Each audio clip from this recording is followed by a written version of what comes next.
CPC में जब मुकदमे कायम होते हैं किसी भी अधिकार के लिए तो वाद पत्र के माध्यम से दायर होते हैं। जैसे क्रिमिनल में एफआईआर से चलता है, कंप्लेंट से चलता है, यहाँ प्लेंट से चलेगा। एक वाद पत्र न्यायालय में दायर होगा, इसी वाद पत्र में अपनी सब बात को लिखा जाता है। टोटल जो आप चाहते हैं वो सब इसमें लिख देते हैं। जब इसमें लिख करके इनके पास दे देते हैं थ्रू ऑफिस, फिर ये एक सम्मन इनके घर भेज देते हैं, क्योंकि इसमें आप पता लिखे ही रहते हैं। इनके घर सम्मन जाता है तो ये इसका जवाब यहाँ ला करके देते हैं। दोनों के पढ़ने से फिर ये तय करते हैं दोनों के बीच में कहाँ कहाँ पॉइंट है जिस पर विवाद है। फिर इस पर एक निर्णय देते हैं और फिर इस निर्णय की डिक्री बनाई जाती है। यही डिक्री आप पढ़ने जा रहे हैं। निर्णय बड़ा होता है जिसमें सारे फैक्ट भी लिखे रहते हैं। इनके बीच के जितने फैक्ट हैं लिखे रहते हैं। जैसे जमीन का सौदा है, इन्होंने इनको 1 लाख रुपया दिया है और 2 लाख में जमीन का सौदा तय है।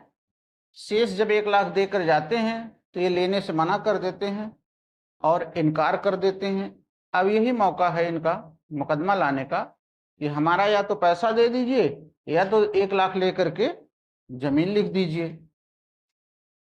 ये लिखित कथन पेश करते हैं, आपने तो 1 लाख हमारी बेटी के शादी में दिया था, दान में दिया था, मारा सत्यानाश कर दिया मुकदमे में पूरा। ये कह रहे हैं, ये कह नहीं हम शादी में नहीं दिए थे, हम एग्रीमेंट में दिए थे, वो एग्रीमेंट ही खा गया, फाड़ दिया। कोई एग्रीमेंट नहीं, आप शादी में दिए थे, निमंत्रण में दिए थे। तो इस तरीके से विवाद बिंदु हुआ, निर्णय हुआ, फिर डिक्री आई और डिक्री में न्यायालय क्या कहेगा, बी को आदेशित किया जाता है कि ए के पक्ष में सेल डीड को निष्पादित कर देने या 1 लाख रुपया वापस कर देने, जैसा आर्डर करे। यही आर्डर जो होता है वही डिक्री कहलाता है। यहाँ पे कोई आर्डर हो जाता है, कोई डिक्री कहलाता है। तो डिक्री क्या होता है और इसका प्रोफार्मा क्या होता है, इसी का अध्ययन करने जा रहे हैं। डिक्री और निर्णय दोनों अलग होते हैं। जैसे ये निर्णय है, इतना बड़ा निर्णय है, मान लीजिए निर्णय 40 पेज का है, 40 पेज का है या 10 पेज का है या 2 पेज का है। इसी निर्णय के आधार पे एक डिक्री यहाँ बनाई जाती है, अलग से डिक्री बनाई जाती है। और इस डिक्री में इसका ये वाला पार्ट लिखा जाता है, सबसे नीचे वाला ये वाला पार्ट उठा करके अलग से यहाँ दिया जाता है। इस तरीके से यहाँ बनाएंगे, पूरा लिख देंगे, पूरा लिख देंगे। तो इनफोर्सिएबल पार्ट ऑफ ये जजमेंट इज डिक्री कहलाता है। सेक्शन खोलिए 2 सब क्लास 2। ये शब्द आपने सुना होगा, न्याय। सिविल जज के स्टूडेंट हैं, न्याय किसी कहते हैं? आप कहते हैं न्याय नहीं हो रहा है,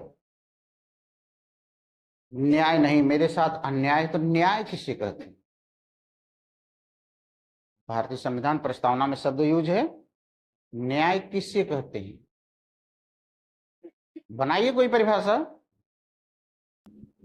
कोई बात सत्य है, कोई बात असत्य है, ये क्यों सत्य है और ये क्यों असत्य है, उसी को कारण आप किसी को जब बता देते हैं उसी को न्याय कहा जाता है। और फिर सामने वाला संतुष्ट भी हो जाता है। ऐसी दशा में सामने वाला संतुष्ट हो जाएगा। सत्य असत्य का सकारण विवेचन। गेहूं काटने के बाद थ्रेसर में आप डालते हैं, गेहूं सत्य का प्रतीक है। फूंक मारता है जज, पंखा, जज फूंक मारता है पंखा, और फिर असत्य काफी दूर जाके गिरता है, भूसा।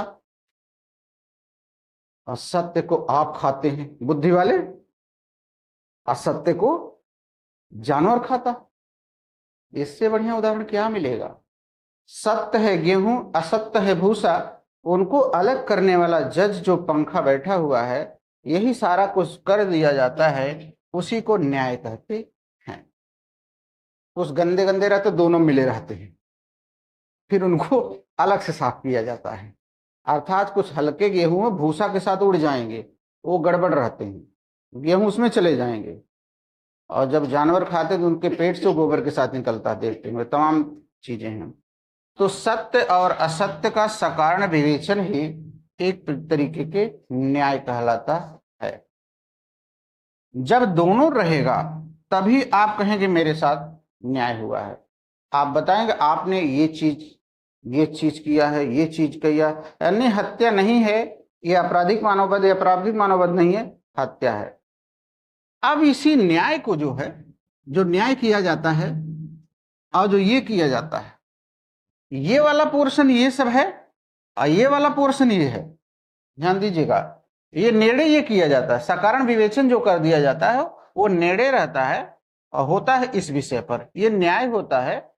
लेकिन ये होने के बाद भी बाहर अभिव्यक्ति भी तो होनी चाहिए, वह अभिव्यक्ति ये है, लेकिन अभिव्यक्ति किसी पेपर पे प्रारूप पे होना चाहिए, वो है ये। आप लोगों का बड़ा प्यारा शब्द प्रपोजल किया जाता है, शादियों में देखते नहीं, प्रपोजल करते हैं, अपनी ही पत्नी से प्रपोजल करेंगे। जो प्रपोजल करते हैं उसका क्या प्रारूप होगा, सबकी शादी का अलग अलग प्रारूप हो, अलग अलग तरीके से प्रपोजल करते हैं। यहां से लड़का आइए हाथ पकड़ते हैं, ये प्रपोजल कर रहे हैं, और वो इनको पकड़ती हैं, उधर से आते हैं, ये विवक्षित स्वीकृत हो गई। ये बोलते नहीं, ये नहीं है, वो कैमरा वाले बोलते हैं हाथ पकड़ो, तब वो पकड़ के यहां लाते हैं। प्रारूपिक अभिव्यक्ति मतलब किसी पेपर पे लिखा जाए, इसी को कहते हैं प्रारूपिक। आप परिशिष्ट फर्स्ट खोलिए, आपके पास है अपेंडिक्स डी, लास्ट खोलिए, सबसे पीछे है परिशिष्ट डी। अब ढूंढना पड़ेगा थोड़ा आपको, क्योंकि पेज बताने से तो मिलेगा नहीं, पेज सबका अलग होगा।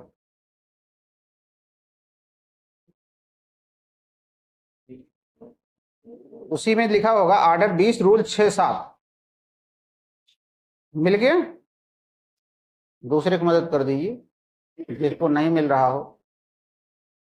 इसमें देखिए दाहिने हाथ पे मूल वाद में डिक्री लिखा है, दाहिने हिंदी में डिक्री इन ओरिजिनल सूट लिखा है ना। अब इसी में लिखा गया है, देखिए वाद के खर्चे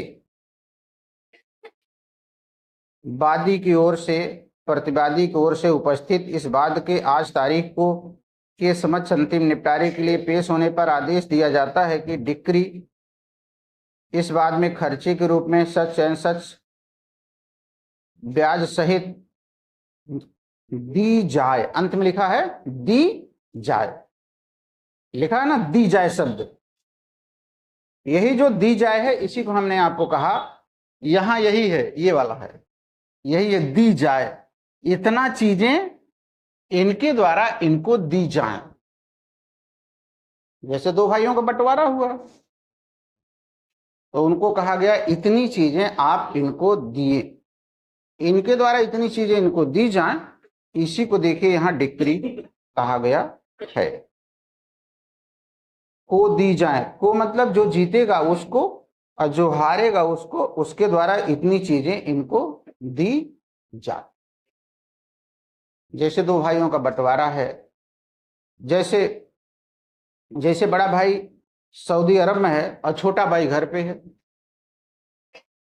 अब छोटा भाई पिता जी के मरने के बाद सब कुछ कब्जा कर लिया, उनका सारा सोने की चैन, तलवार, मुकुट, खेत, मकान सब कब्जा कर लिया। बड़ा आया कह रहा कुछ नहीं मिलेगा। बड़ा ने बंटवारा का मुकदमा कायम किया, कहा कुछ नहीं दे दो, बस पिताजी के सब सामान दे दो, हम बड़े बेटे हैं, मुझे बड़ा मिलना चाहिए ज्येष्ठाधिकार में। वो कहता ये क्या होता है ज्येष्ठाधिकार?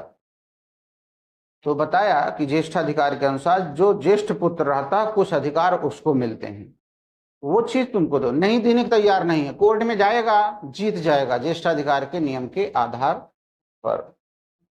तो आपने देख लिया what is the proforma of decree, तो आप बताइएगा अपेंडिक्स डी सीपीसी।